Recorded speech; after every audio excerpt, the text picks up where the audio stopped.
seconds out. 9, 8, 7, 6, 5, 4, 3, 2, 1. To you, Katie. All right, I would now like to call to order the March 6, 2025 meeting of the Indiana State Board of Education. Roll call, please. Mr. Best. Here. Ms. DeLosa. Present. Mr. Durham. Present. Dr. Ernest. Here. Mr. Gassnow. Here. Ms. Hamill. Here. Mr. Mapes. Here. Ms. Moat. Here. Ms. Rentschler. Here. Mr. Watts. Here. And Dr. Jenner. Here. Let's please stand for the Pledge of Allegiance. I pledge allegiance to the flag of the United States of America and to the republic for which it stands, one nation, under God, indivisible, with liberty and justice for all.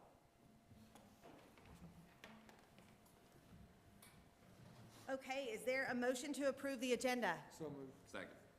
With a motion and a second, any discussion? Seeing none, all in favor? Aye. Opposed? Motion carries. Is there a motion to approve the minutes from the February 6, 2025 meeting? So moved. Second. The motion and a second, any discussion? All in favor? Aye. Opposed? Motion carries. All right, well, great to see all of you and welcome to those online. Also, we are very pumped to hear from our school districts who are here today and look forward to hearing more from you very, very shortly.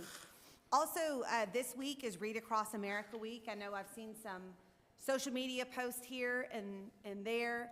I had an opportunity to go on Monday morning to kick off the week to McCordsville Elementary School and had a blast with the first grade students. I tell you what, legislative session, the push that we're in, it's a lot of adult time, a lot of adult time. And as an educator knows, sometimes the best way to make sure your heart and mind is in the right place is to get with the kids, to sit down, visit with them, and remember our incredibly important purpose that we have. So thank you to McCordsville Elementary School and team. Had a blast. And again, I mentioned that it's halfway. We're over halfway of the legislative session. The next 2 months, some people refer to as silly season. It is a lot. It is constant. Lot of discussion, but the goal is to do everything we can to land at the best possible place for Indiana students, our schools, educators, communities. So those of you who are on the board know the drill. Feel welcome to text us at any time. David Buzzy is our point person on anything you're hearing or anything we need to take a look at. And then that goes for the educators throughout the state, community leaders, parents, others. Just keep us posted if you have thoughts, concerns, or the best way to get a bill landed. On that note, any other board member comments or reports? Seeing none. Public comment. And we have none, which is, those of you who are not frequent attenders, that is kind of wild. Is there a motion to approve the consent agenda? So moved. Second. With a motion and a second, any discussion? All in favor? Aye. Opposed? Motion carries. So, hopefully we gave you the warm-up that you needed to our schools who are going to be here to discuss this really cool collaborative initiative. And I'm going to invite Aaron Black up. He's a Liberty Perry Community School Corporation superintendent, and he is going to introduce the crew that we have joining us today. And if you could introduce everyone, and then, of course, our presenters as well. Thank you. Absolutely. Well, first of all, thank you to the board, Dr. Jenner and staff, for your incredible representation of students in the state of Indiana. We appreciate what you do. With me today, I'm Aaron Black, Superintendent of Liberty Perry School Corporation, beautiful Selma, Indiana, just east of Muncie. With me today is Neil Adams, Superintendent, Randolph Eastern School Corporation. Joanne McCowan, who is the Executive Director of RAS 32, Ron Abraham, the Superintendent at Randolph Central School Corporation, and we have, I'll go to your right here, Adrian Moulton, Superintendent Monroe Central School Corporation. We have two expert partners with us from Empower Schools, Lauren Hall Riggins and Eliza Davis, who are with us as well. So again, I just want to thank you all. Formerly as a superintendent at Randolph Eastern School Corporation and now at Liberty Perry, I've been able to see this RAS 32 process through two lenses. One as a founding member, when I was at Randolph Eastern, and now as a new member at Liberty Perry. RAS 32 stands for Rural Alliance Zone. 32 stands for Highway 32 because the founding members all sit on Highway 32. And the intent, and you'll hear much more about this, is we believe that there's power in collaboration, and there's power in collaboration over the topic of consolidation. The interest of the superintendents of the schools involved in RAS 32, it's all about creating opportunity for our students without consolidating our schools to do so. So we're excited to share that with you. We fully believe that a student's opportunity shouldn't be dictated by their zip code. And I think this is a really unique way to create a collaboration where kids are getting to experience a lot of different things moving forward. So we're excited to share with you this morning. I'll turn it over to colleagues, and I get the opportunity to come back and put a bow on this thing. So I'll turn it over to Mr. Adams. I get to talk about our mission and vision a little bit. I am Neil Adams, Randolph Eastern Superintendent this first year. Our mission and vision, Aaron said, is to collaborate because we know as small schools that we cannot do a lot of pathways well. But if we collaborate and we all specialize in 2 or 3, we can do something very phenomenal for our kids. And collaborating with our higher education partners and our businesses, where we're not all tapping the same businesses, we can do it locally, individually in our county and surrounding counties with some collaboration we're going to have. You're going to hear from my fellow superintendents of how we want to do this, so we can also keep people in East Central Indiana. So the brain drain that Indiana and East Central Indiana is struggling with, we can keep our kids there and find those credentials that we've been talking about with the diploma changes and giving them high-level experiences. Because a concept that we like to say is by the time they get to that junior and senior year, we need to get them outside the 4 walls of the school, because to me, as a former ag teacher and FFA advisor, I remember my experiences. My experiences that I remember the most is where I took those foundational skills and went outside the 4 walls and really honed those in. So I think you'll hear from that today with our collaboration with our higher ed and our community members and our businesses of where we're headed, and we think this can be replicated across the state. Great. Well, thanks so much again for having us. So we'd love to talk about just the actual structure of multi-sector collaboratives, because some of you may be sitting here and thinking, well, gosh, we have those kind of handshake agreements, you know, people share, they work together in a region. What we feel is really critical about multi-sector collaboratives is that they hold a really high bar for what a coordinating intermediary is. They do so by ensuring that there are 4 sectors at the table. So of course we have 2 or more what we call heartland districts. Our heartland districts are over half of Indiana schools that serve 2,000 or less students. We can have districts that have more than 2,000, but we really want to make sure that we center our heartland districts who, as the superintendents affirm, need this, want this, and are ready to do this. We also have business and industry, obviously those employer partners. We have higher ed to play their role to ensure that students have the on and off ramps throughout their career to understand what choices they have. But then we also have added this really critical sector that has been particularly important in East Central, which is civic and economic development leaders. So for one of our pathways, we actually created a revitalization project where we helped earn over $1.4 million in READY funds. So that is really living out the mission of braided funding. That funding was really spearheaded by the mayor of Union City, and that now houses a really prominent and phenomenal healthcare pathway that we have a major regional healthcare employer who is supporting that, Reed Health. And then on top of that, we have Randolph County commissioners partners who invested over $500,000 to get this collaborative off the ground. So we have communities that really, as Neil said, we want kids to choose to stay, and the way they choose to stay is to feel really welcomed by their community. So these are the sectors. They're in formalized agreements, so MOUs that have shared accountability for results, and the collaborative really can set, monitor, and advance collaborative goals to ensure that students are succeeding, employers are getting the talent they need, and regions are really thriving in terms of the citizens and the tax base that they have. And so to Dr. Jenner's point, it's always important to get proximate to our young people and to our educators. So, you know, we've had this hunch. We've got Rouse 32. We have a few other emerging multi-sector collaboratives across the state. And we really wanted to understand from young people, what is the difference before and after your district chooses to be a part of something like this collaborative? And so we had an Indiana statewide youth policy fellowship. You can see some quotes from our incredible young people here. And it really just demonstrates that young people are so exuberant when they get to meet kids from other districts, when they get pathways that are really strong, and they don't feel burdened by what can often feel at the adult level like competition. They realize, wow, my region's coming together, and if I want a healthcare pathway, I don't have to, you know, maybe think about switching schools or feel like I don't have that choice. I can stay at my home district and still access that really powerful pathway. And the state of Indiana, you'll see, is in different shades of blue. So one thing we did is we heat mapped the concentration of heartland districts. So again, over half of Indiana school districts are small and rural, and the counties that you see in dark blue have the highest concentration of these heartland districts. You'll notice in East Central, we have the highest concentration. So it's really amazing to see such a thriving multi-sector collaborative there.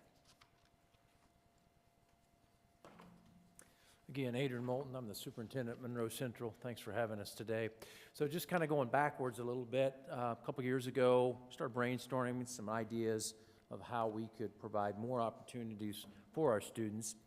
And as when we did our introductions earlier, the three founding members of this RAS 32 are Randolph Eastern, Monroe Central, and Randolph Central, right there in Randolph County on Highway 32. We started talking about how we could build this out so we can get more kids opportunities. And we had partners involved, Empower Schools, Ivy Tech, Reed Hospital have been on board since the beginning. And then also we have tremendous support from our local government. Our Randolph County commissioners have stepped up to the plate and provided seed money to get this going, which is outstanding. We would not have been able to pull this off without having that money up front. So those are the founding partners. And then we go to the next slide. We talk about how we can kind of build this out, and we prioritize this whole idea of economies of scale, obviously clear career exploration, as Neil talked about, and then critically, learning by doing. I mean, it's so important that our kids get opportunities to learn by going out and doing things. And then the needs that we've had, transportation is obviously a big deal as you're going back and forth, and logistics of getting that worked out have been a challenge this first year, but we're starting to get those things ironed out. Obviously, funding is always important, and then just getting policies in place to make sure that we're all living by what we say we're going to do. We're excited to say that we're building this out beyond just the 3 school corporations. We've grown. We've added our service center, East Central, Eastern Indiana Works, and then we have 3 new school corporations that want to be a part of this. They want to, take advantage of the programs that we're offering, and then also possibly bring in some of the programs that they're doing great in their school corporations. So Northeastern, Randolph Southern, and Liberty Perry. And then finally, I'll just say, the next slide, is that... Is that, so now it's Randolph County plus some of... Yep. Would it be Henry? So or? Liberty Perry would be in Delaware County, just across. Yep. Northeastern would be in Wayne County. Okay. Yep. So we've expanded outside of Randolph County. Yep. And then finally, I would just say that, what's important to me as a lifelong resident in Randolph County, we don't have a lot of things going on in Randolph County, but we have great people. It's a great place to live. It's a great place to work. It's a great place to raise a family. And what we want to see is, we want to be able to have our kids go out and go anywhere with the skills they learn in Randolph County, but we also want them to feel like they have a place to live and work right there in Randolph County. So we got to be able to provide them with skills in order to do that. And like I said, the partners involved, including our local government, are saying, let's get this done. So it's a great opportunity for our kids, and we're hopefully going to see this investment pay off with great dividends. So thank you. Roland Abraham, the superintendent at Randolph Central School Corporation. This is me at the beginning of this when we went to visit on Texas, making a blood sacrifice to make sure this all goes well. Anyway, the Randolph Central, Winchester Community High School, our role really in terms of our two biggest pathways that we contribute is the precision machining and welding. We house the Larry E. Fast Advanced Manufacturing Center, which is about a $250,000 investment by Mr. Fast to help with our precision machining program. And then we also have 2 welding instructors and two welding labs. We knew that we were not serving our kids going into the medical field well. We even had those discussions, but we had limited resources and we couldn't make it happen. Well, when Aaron Black came to me, he was at Randolph Eastern at the time, talking about this collaborative, and he put the right carrot out there right off the bat, talking about a medical academy that would be with Reed Health as a partner. So that was a big, he sunk the hook right away, because that's what we needed. And I'm proud to say at this point, we actually have one more kid in that program than Randolph Eastern. So we're sending kids. That's a point of pride with me. I'm thankful for that. So, and Jason we Trout, like when the competitive energy goes beyond just sports and into all the academics too. There you go. There you go. That's right up our alley. And Reed Health, their partnership with Reed Health with the medical academy, and actually Reed Health has extended that to the other schools as well in other areas in terms of support. But it's just an amazing academy, and what they built out there was a huge investment by Reed Health. So, in terms of our student population, you can see all of our kids obviously are rural students. 65% of our students in our districts are low-income backgrounds, and 40% are first-generation college students. And this is actually a testimonial by one of our students, Zane Culbertson. He was really buying time just to drop out of school until he got into our precision machining and our welding programs. And he spent a significant, and then also Falcon Industries, which is our student-run business job shop. And he got engaged in those, and it saved his high school career. It really did. And actually, he and I did a Industry Week podcast together once. And so he was a great spokesman for this program. And he went on to be awarded the Fast Family Scholarship, and Mr. Fast paid for his education at Lincoln Tech, and I believe he's in the workforce at this point. So, and now it's Joanne McCowan, our Executive Director. There's nothing executive about me, trust me. I actually work for the East Central Education Service Center, and I did want to introduce that Pat Haney, the Executive Director of that East Central Service Center, is here with us today. And it was really through his approval that said, hey, let's go help with RAS 32. And so that's what we've done. So I'm going to tell you a few of the details. It's kind of like preaching to the choir when you talk to people that already know this stuff.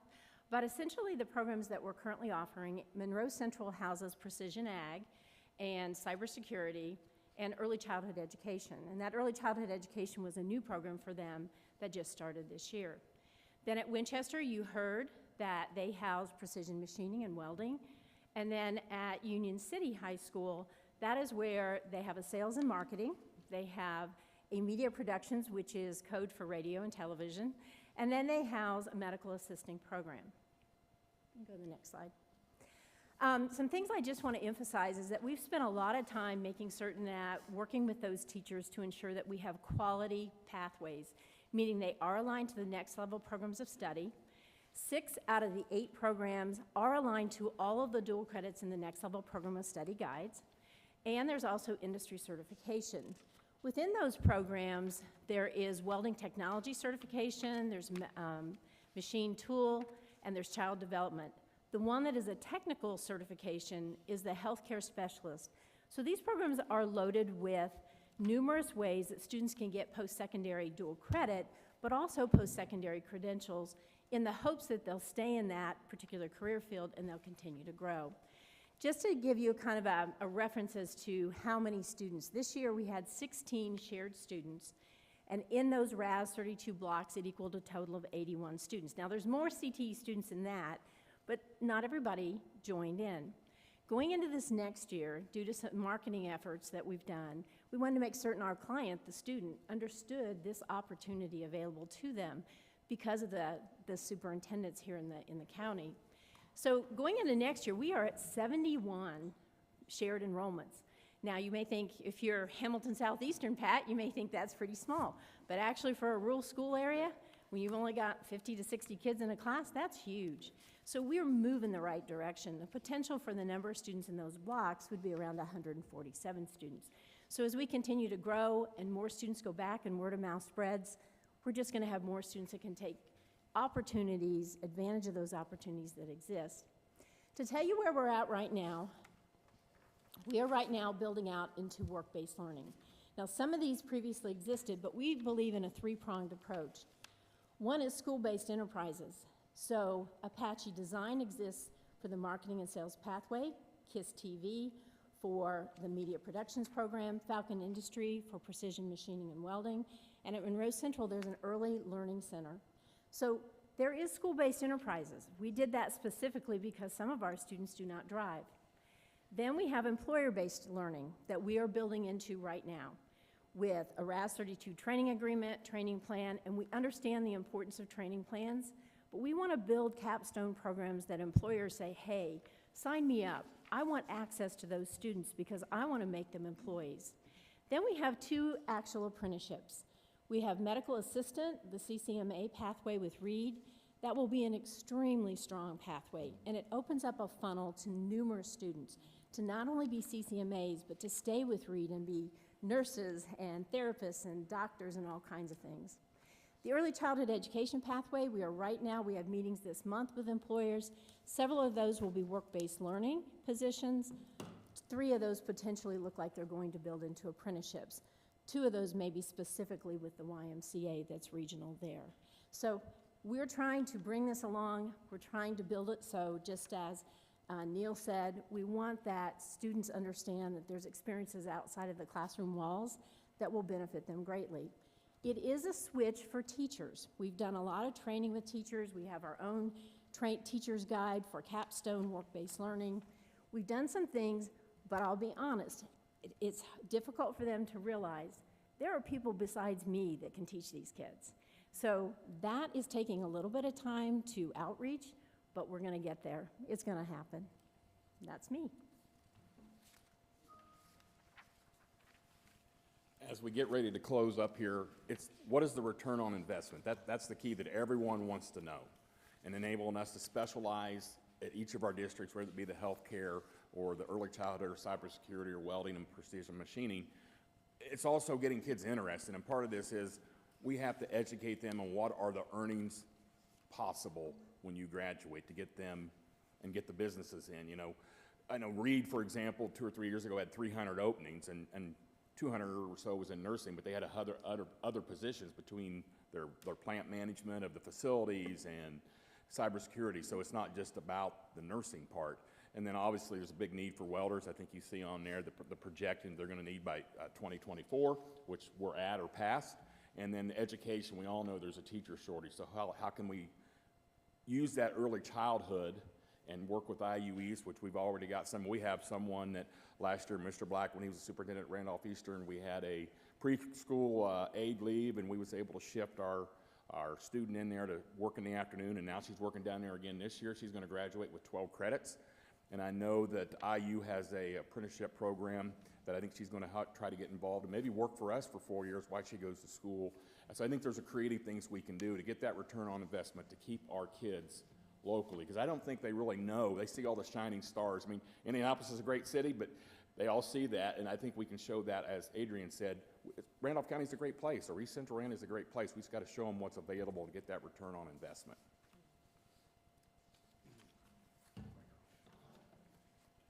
All right, so I get the opportunity to wrap up, and again, very, very fortunate to do so. So what's next? What's our long-term vision?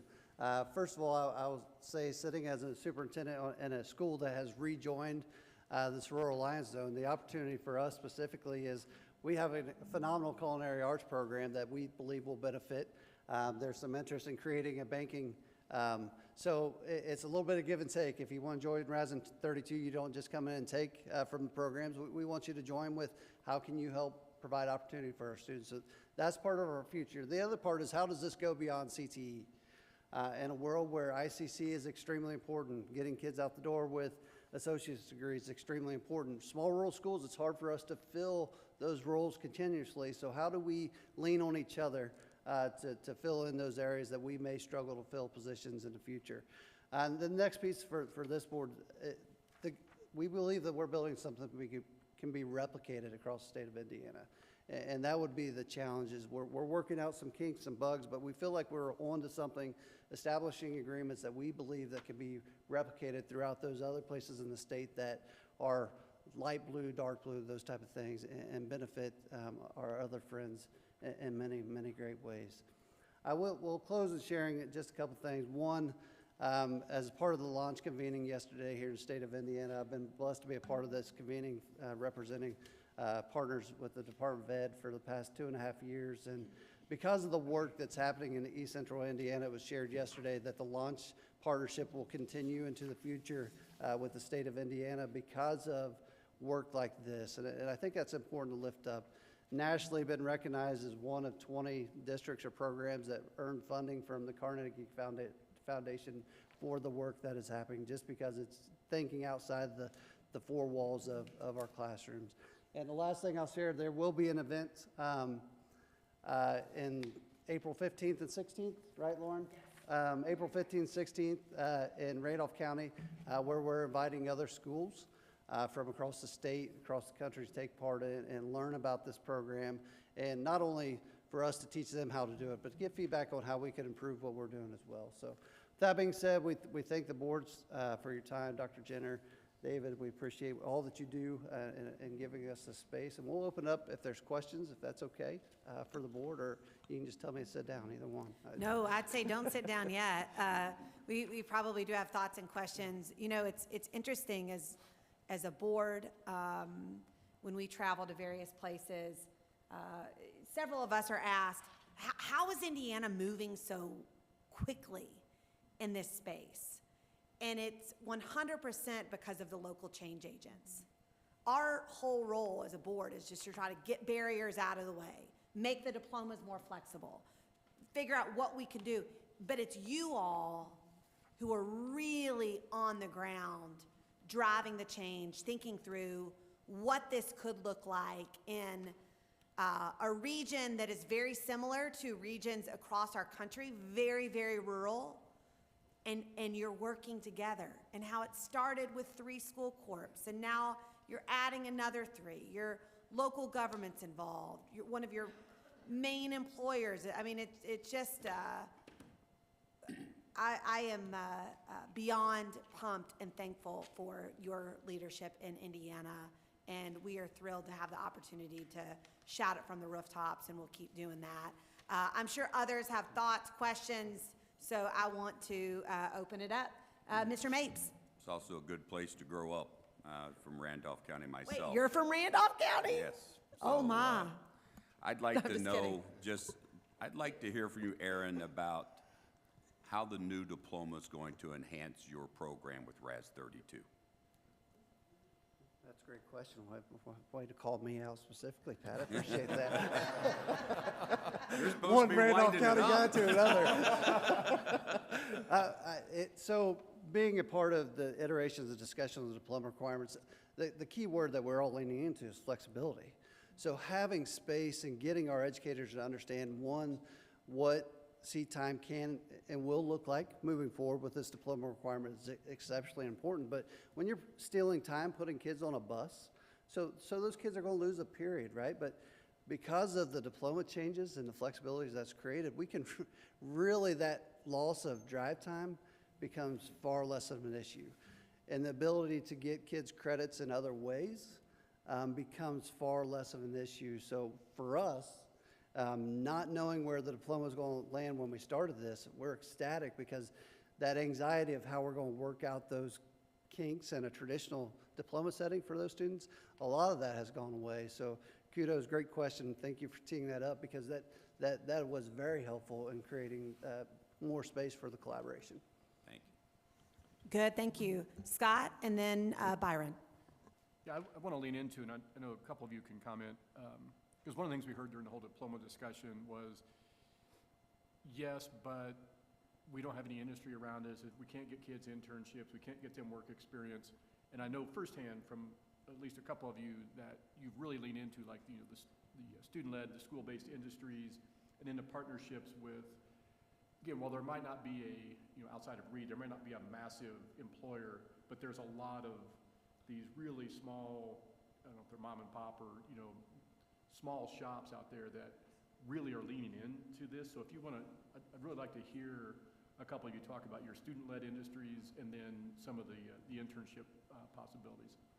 We worked, also we kind of developed a committee called Connecting Employers with RAS 32 Capstone Students. And in doing that, we identified for the specific programs who would be employers that, one, we've either worked with in some capacity, or two, we know from looking and checking that they have job postings. Because if they have a job posting, they're more open to saying, hey, let's make this a different connection. So we've done that for precision machining, welding, early childhood education we are heavy into right now. I think we're gonna have a few more people ask and request than we have students to place next year. Same thing's gonna be true in the medical side as well. So getting together folks that know that community and realize that many of these kids watch their parents every day, unfortunately, drive outside of maybe Randolph County to work, that's not a new idea for them. So some of these employers we're picking up for early childhood are actually in Delaware County. So we're looking at it through that lens of who would be the employers, how do we connect with them so that they understand this benefit, and who is a champion maybe we go get and say, hey, you've worked with us before, would you call so-and-so and get them to talk to us, either virtually or sit down with us so that we can explain what we have to offer. So there is a base. That part, I'm kind of amazed at that exists. And the openness, these employers would like to see this happen. So I've not hit any walls on that just yet. Go ahead. I'll just jump in. First of all, to that comment, I'd say go to Randolph County.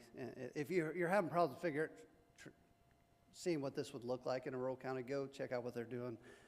Randolph Eastern, where I was, and Neil celebrated this yesterday, 60% of their seniors are in a work-based learning opportunity.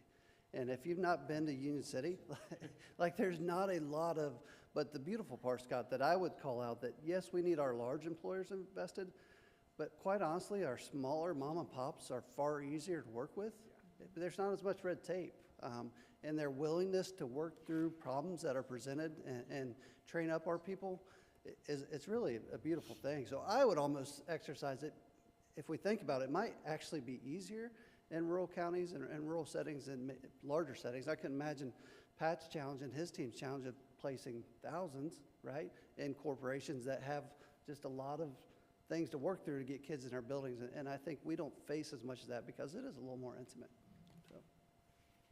So much, though, is, sorry, I know you're coming in. So much, though, is how you as a leader are looking at it. And I know how Pat is looking at it and others at this table. Because to Scott's point, I mean, again, we usually are stacked full of public comment and eager to listen.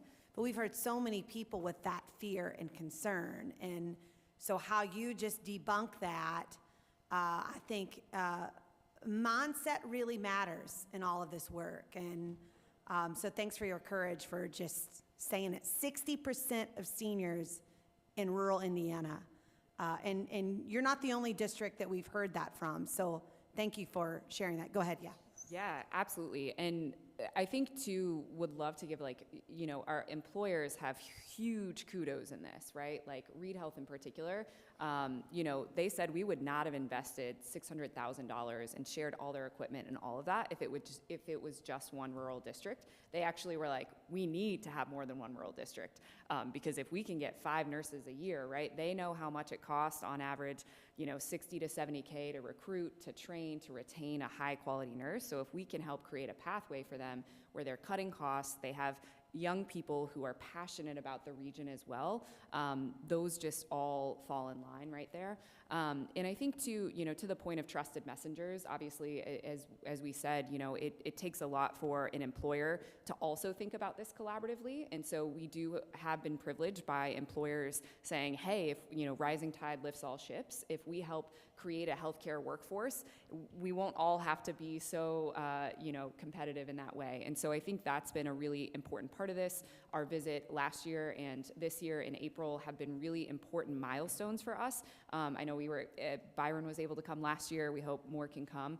And we feel that commitment to place is really unique in rural. We have a lot of major corporations that they can, quite frankly, pick up and move and go to the next community where the tax incentives are better or the population is already educated. But if we think about really grow your own talent, that is a really powerful piece of our strategy. Good, thank you. Byron. Thanks, Lauren, for teeing that up. You couldn't have teed it up any I did have the opportunity to visit last year, and the reason why I visited, it's funny that you talked about from a national perspective, Katie. I do some work for Harvard in their rural school network research, and they told me you have to go. Basically, it was Byron, you got to go to this when it is, and that's how I met all these folks. And the point I wanted to make there with that is, a lot of times we hear these presentations, and then sometimes you end up at those places, and it's like, man, that isn't near as good as you sold it to be, right? David's laughing because we talk about that occasionally. This is real.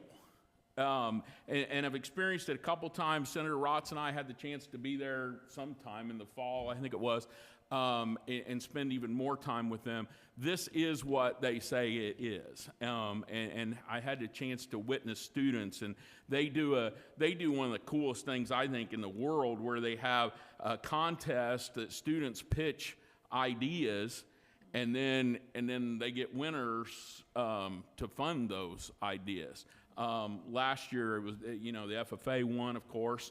Sorry, I can't leave the ag part out, can I?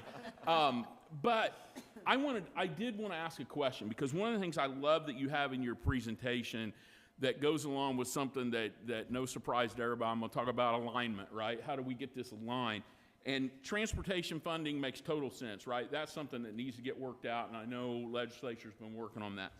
I'd like to hear, and I'm putting you on the spot, and maybe this is a discussion later, but I'd like to hear today, do you have some thoughts on funding to strengthen this kind of work?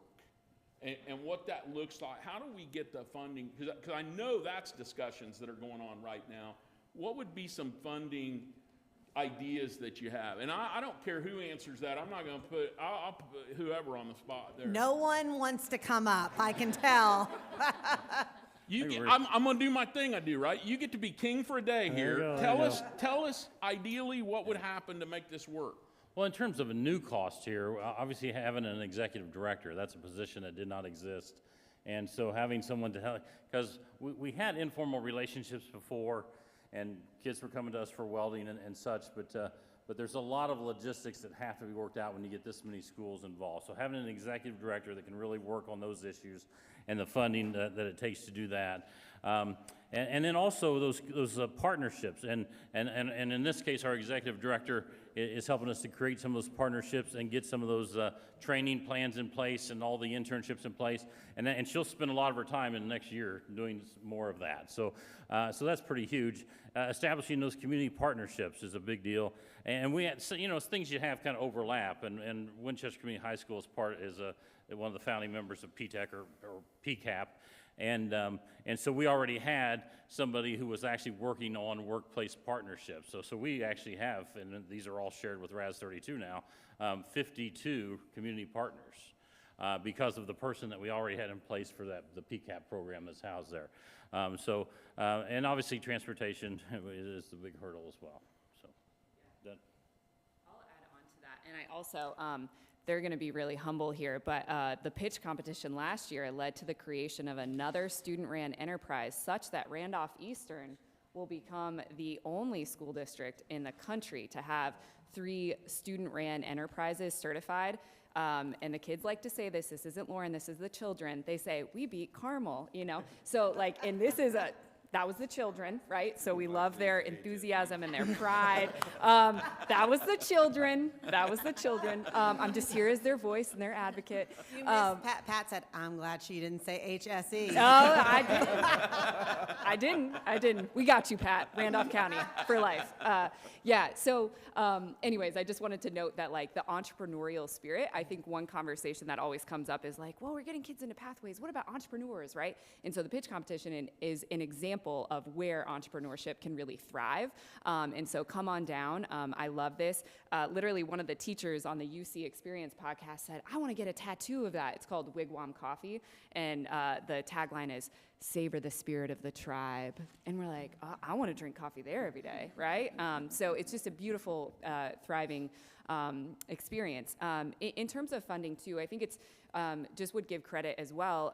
So, you know, obviously the state of Indiana gets school improvement dollars. And so the Next Generation School Improvement Grant, the transition from programmatic transformation, so hey, let's change PLC, let's think differently about staffing and culture, to hey, we really want to see systemic transformation, was a big shift. And so Randolph Eastern was in the inaugural cohort for Next Generation School Improvement Grants that were all about systemic transformation. So there was already this goodness happening that injected some funding, and we were able to facilitate education transformation team meetings that really got Reed Health in particular. I mean, Byron heard Jason Troutwine at the April visit last year say, I left one of those education transformation team meetings and I called my team and I said, we have to invest in this. And so I think the long-term social capital and relationship building across partners, the injection of funding to help do some, you know, expert partnership and support to get some of these systems in place, I do think is helpful as well. And as we think about that work across the state, you know, I think it really is the goal to help create these systems and structures. As Rollins spoke to, having a single point of contact, that's one of the things we've heard the most from our employer partners is like, I am so tired of talking to like 20 different districts. Give me one person. Give me one person I can rely on, who knows the schools, who can be the conduit. So that one person has been really prioritized. But I think over time, the goal is to really have it to be self-sustaining. So there's a board, I think that's really critical, a board that represents these different sectors who get to support and support that executive director. Joanne is, of course, like such a special, amazing, passionate, experienced individual. And so that on top of the board and the partners is really powerful. No, tenure. Yeah, so BJ has a quick follow-up comment, and then we're going to go online to Katie Moat, who has a question. So, BJ. Byron's question, I know you didn't ask for my answer, but I'm going to give you my thoughts on it. I think the CSAs, when you ask for what can we do, the CSAs do fix some of the student funding. And they're paying for courses and dual enrolled courses, but I think you've seen here that the school district's costs don't go away also. So allowing them to still put those students on their 30A form and still capture those CSA dollars, because right now it's one or the other. And again, you've seen that transportation costs aren't going anywhere. They have staffing costs aren't going anywhere. So if we could allow those students to capture the CSA dollars to pay for the courses, but still allow the districts, because their expenses are still there, to add those students in the 30A form, I think that would help with the costs that are there forever. Can I speak to that specific thing real quick? I'm a CSA, so full transparency here, but we've been working with our districts to kick back the funding to the CTE dollars that are missed. So we have an entrepreneurship pathway, and we know our kids in welding that want to start welding businesses, they got to have the CTE funding at their school so those kids can have their materials, their time, everything else. So I think at least my viewpoint on being a CSA is I need to be working for individual kids and what they need, and that means I need to work with the schools to get the funding back to the CTE pot so that those classes and courses don't go away. So there's already a mechanism in place through CSA to allocate funds back to CTE. It's up to the CSA intermediaries to be responsible and do that for those kids that are in multiple pathways. Yeah, We do have a cost-sharing formula, just to get you an idea to see what that looks like. Obviously, the home school, wherever this child comes from, gets those dollars for CTE dollars. But then what happens is if, let's say, somebody sends a welding student to me, next year, these will be the costs for next year. They send a welding student to me, they're going to pay me $2,500, Randolph Central School Corporation, $2,500. And then we will kick back to RAS 32, $800. So we're actually trying to help fund RAS 32 through those CTE dollars. And, you know, our transportation costs alone this year are going to be $48,000. So we're actually, so whoever I send for your district or in total, the 48,000? in total. In total, which Yeah. is, by the way, cool that you knew that number off the top of your head, because that's the Joanne cost. It's knew a that, team, it's all of you, okay? So. And the money you're giving RAS, is that Perkins dollars, or is that, do you keep your own ADMs? Yeah, we keep our own ADMs. So even if they come to And your the home student, school gets their own CTE dollars, but they pay the host school, the founding school, $2,500, and then they kick back $800 to RAS 32 to help cover some of those expenses. And RAS 32 right now is the one paying those transportation costs. And we think we can fund about 40% of RAS 32 that way, but we can't get there 100% yet. Carnegie, obviously getting $100,000 from the Carnegie Foundation will help us for the next couple of years, but that's not long-term dollars, so. Yeah, she said that we're getting no Perkins dollars, those go into the Career Center. I think one just important to note as we think about replication, the way RAS is doing it is amazing and exactly what their community needs. And there are different cost-sharing agreements that we've kind of talked through. So there was one version of RAS where Ivy Tech Richmond was actually going to leverage their Perkins dollars to pay for the executive director. And so there are really interesting, particularly with Ivy Tech, I'm the director of the state of Indiana, but I get to be a part of a really cool national team and just realize how powerful it can be to have a singly accredited community college system. And so, you know, we have Ivy Tech campuses across the state now who are looking to replicate this because there's a lot of chancellors who, similar to Chancellor Chad Bolser, are like, you know, I'm doing great in my region, but I'm really trying to serve my more rural districts. And so Ivy Tech in particular is one where we've thought about braiding in that Perkins dollars. We, you know, again, the community should determine what is best for their collaborative, but that is something that Ivy Tech in particular, especially around the nursing pathway we created. I know Dr. Jenner asked about this and we didn't touch on it yet, but we, in partnership with Reed Health and RAS 32 and especially Randolph Eastern who hosts this pathway, we're able to create a nursing pathway that isn't happening yet, but is the goal is where students can earn an LPN by 1 year after graduation, which directly meets that employer need. And that took, right? That took a lot of regulatory entrepreneurship. We had to build a lot of social capital across the state and with the Indiana State Board of Nursing. But people feel that the time is right, the employers need this, the students are ready and want this. And so that was a huge win that now we're partnering to replicate in a few targeted campuses. So those are Richmond, obviously, because we helped start it. Richmond, Madison, Evansville, and Sellersburg are the campuses that are prioritized first. However, if you participated in the Ivy Tech trustees meeting, you'll notice that every single one of the chancellors was like, can you please bring this to my region? And so the April visit, day one, will be at Ivy Tech Richmond and at Reed Health to really dig into that potential.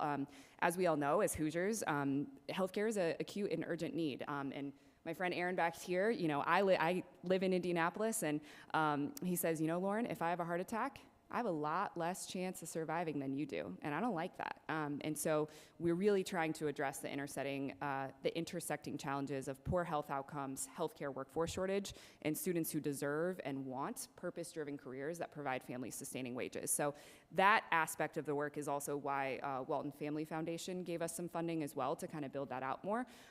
They are really passionate, as we are, about rural young people and about addressing this really important need. So just to call out, because I'm like whispering over here and because I get real excited just like all of you. You mentioned the Carnegie Foundation, who, as we all know, is a state partner as well in trying to help us think about how do we measure skills at scale. And we're partnering with 4 other states across the country to try to think through that.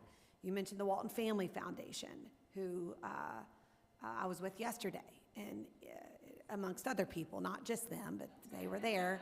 But, you know, very engaged in what's possible here. And I think those partners that you're seeing, that we're seeing, I mean, they are truly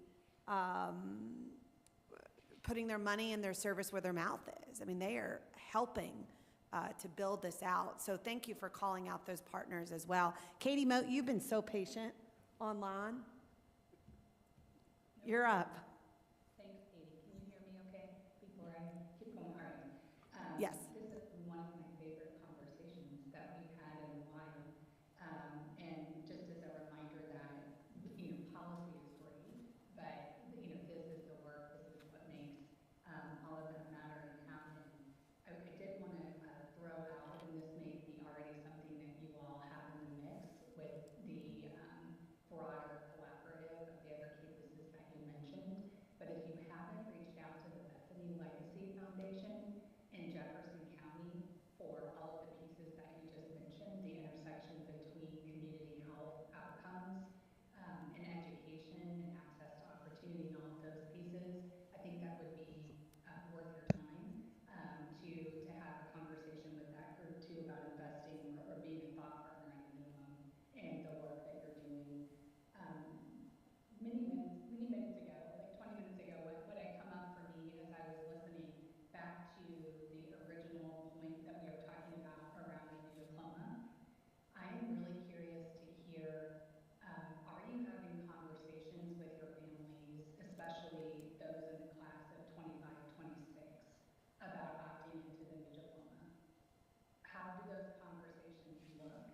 And what have the reactions been from your families? So certainly, you know, students that are incoming freshmen or earlier in their high school career, I don't know if there are different attitudes towards adopting or opting into the new diploma. So I would just love to hear how that is going, because that's another piece of the change as far as being able to really bring these new opportunities to students through the new diploma.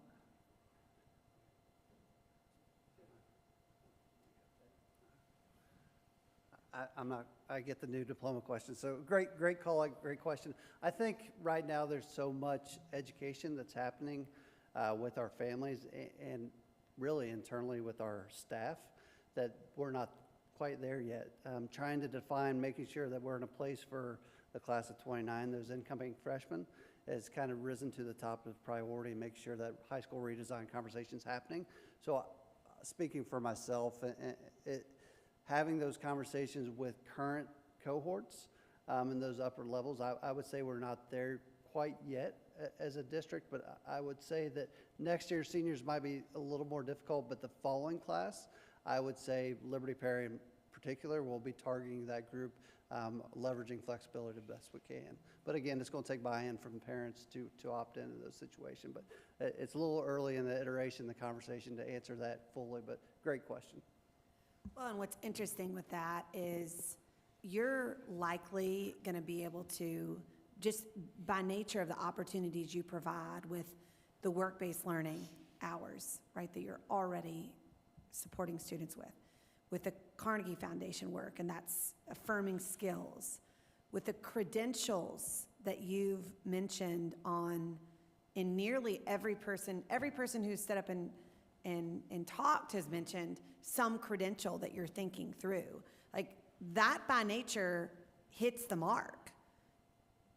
Market-driven credential of value, work-based learning, getting them out beyond the four walls, learning those skills, building their network, seeing what lights their fire, and then again, that skill development. So I imagine what you'll find, and I'm a freshman mom of twin daughters, and so they will opt in, gosh darn it. But I think what you'll find is you're probably going to be there for quite a few kids just because of the system you've built. But good question, Katie. Thanks for bringing that in. Yes, go ahead. And just to speak to that, I know Carla Reed, my high school principal, and her team, they literally just met with all of our seniors. And so I know that they've had those discussions, but I can't characterize, in terms of overall what those outcomes were. But I can tell you that our parents are thrilled. Just about the opportunities that their kids have, and having those one-on-one meetings with each parent and with the students sitting there have just been it's like a home run for our community, and I do think we're ahead of the game here in terms of creating opportunities for our kids and our families. So thank you for all your work. And I think Katie may have a follow-up, so we'll let her get her follow-up in and then have you add on. Okay, I was just going to throw in that one thing that has happened they don't know about is there's been some discussion at the school level regarding we were looking at how do we create a material that explains to the student how the new diploma works. What do those slides look like? How do we track it? Some of those discussions have started, and we know once we can lay that out, and we're waiting on some other documents that outline the courses that align. Once we have that, we're kind of looking that direction on how do we teach kids about what it takes to get a high school diploma.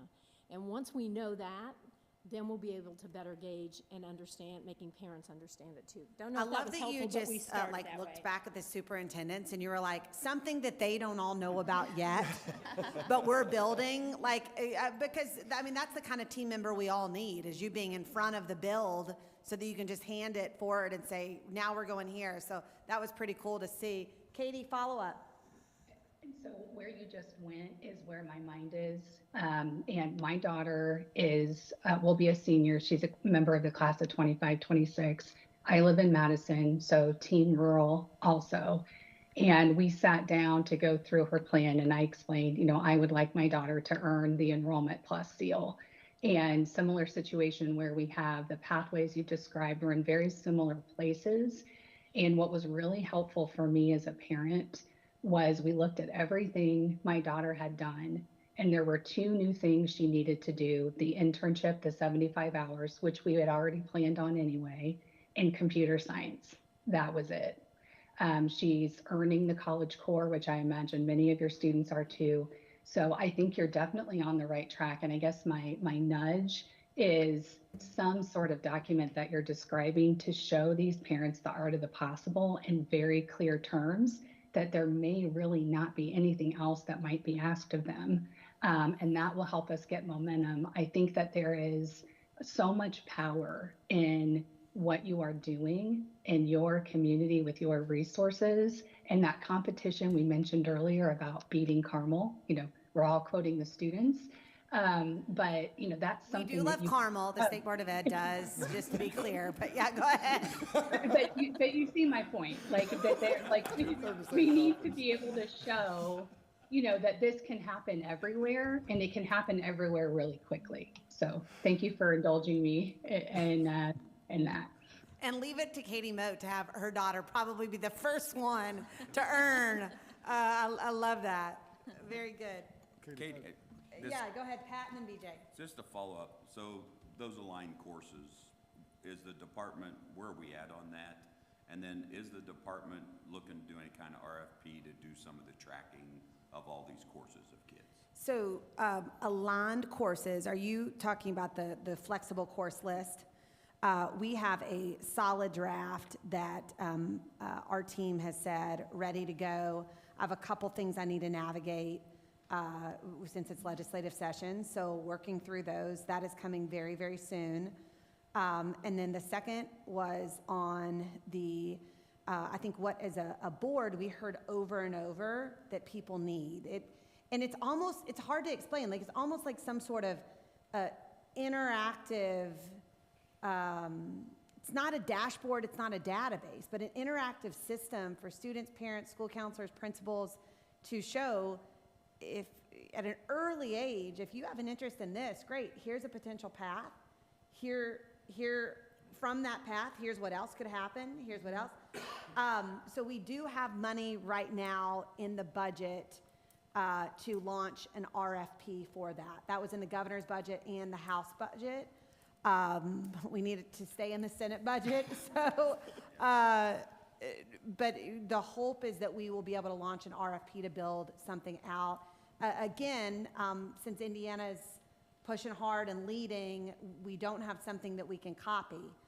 We're probably gonna have to build, which means we're gonna learn some lessons along the way, but that is still on point to hopefully launch. I think we shared with the board in December it would be Q2, and I think that still is our intended goal, so long as we keep that funding. I think a lot of superintendents are in discussion of trying to find something themselves. So if we can watch that budget to see if that line item stays, knowing that something from the state's gonna come, that then when we have transient kids who go from district to district, we've got a history of the courses and their thoughts, and it's just a lot better to serve them. And there's no doubt on that point, quite a few vendors out there that are seeing Indiana moving in this space and naturally going to our superintendents to say, help us help you build this so that they can then scale it. I think some of that is naturally very, very good because we're gonna have to try some things to see what will be most beneficial, what we should invest in at scale. So if there are some out there who've already started conversations, we should talk about that for sure. BJ, you were leaning in, yeah.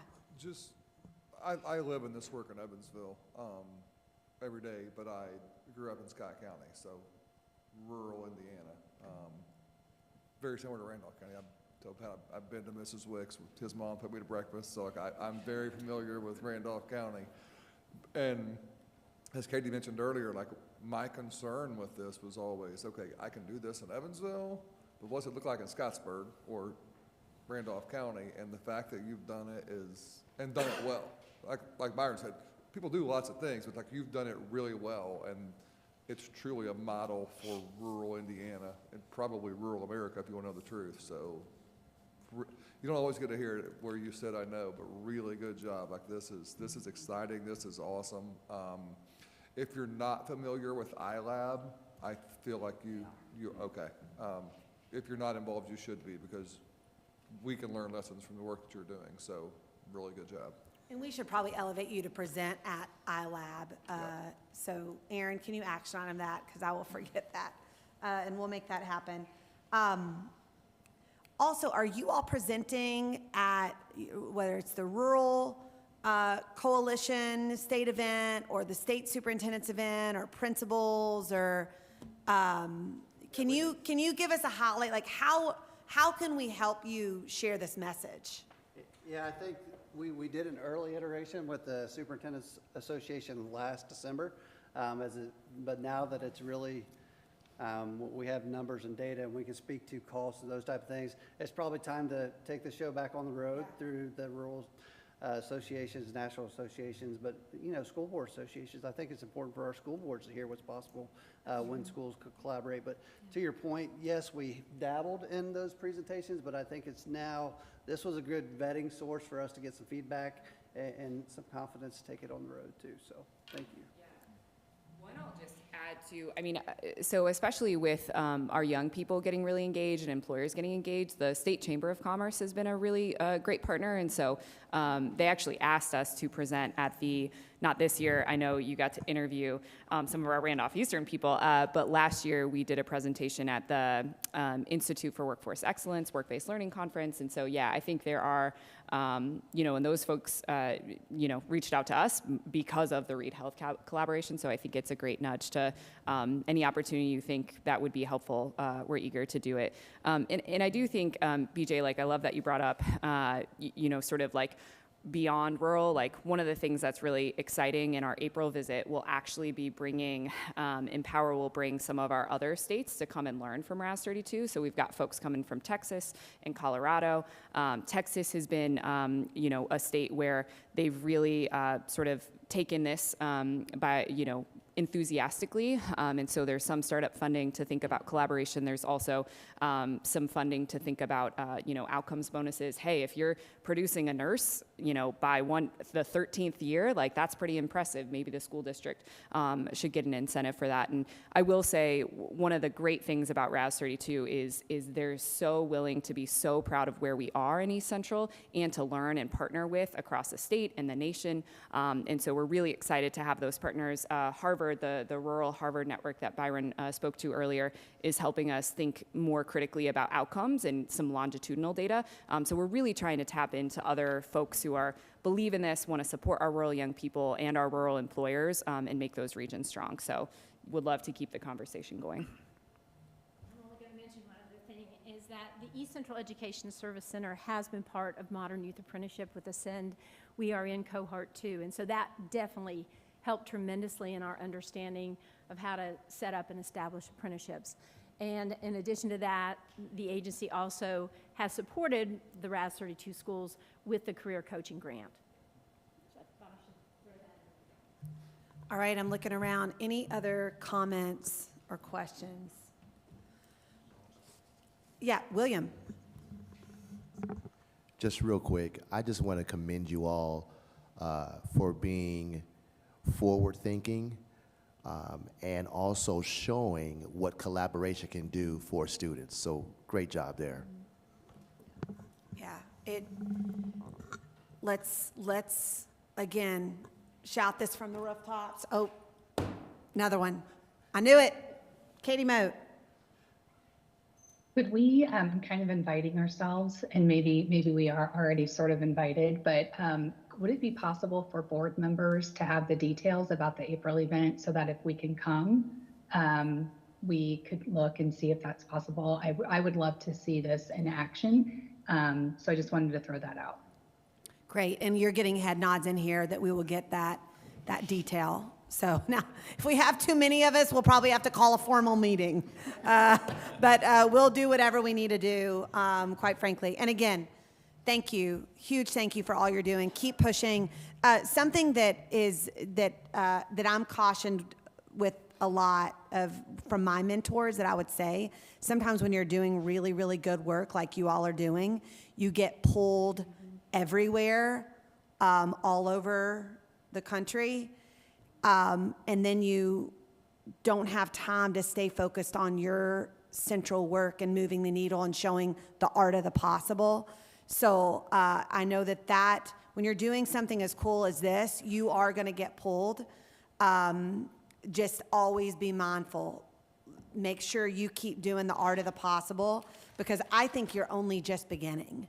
And this is remarkable starting point. It appears you've quadrupled your numbers in just like 1 year. So you're only just getting started. You're going to have Texas and all these other states who think you're awesome, but we want you to really show what's possible, be a superstar in Indiana as well. You can help Texas some. It's fine, a little bit. No, I'm kidding. Texas is fine. Texas is good. But Indiana wants to win. Okay. On that note, thank you. Any other board comments or thoughts before we call for adjournment? Is there a motion? Second? Aye. All in favor? Aye. We're adjourned.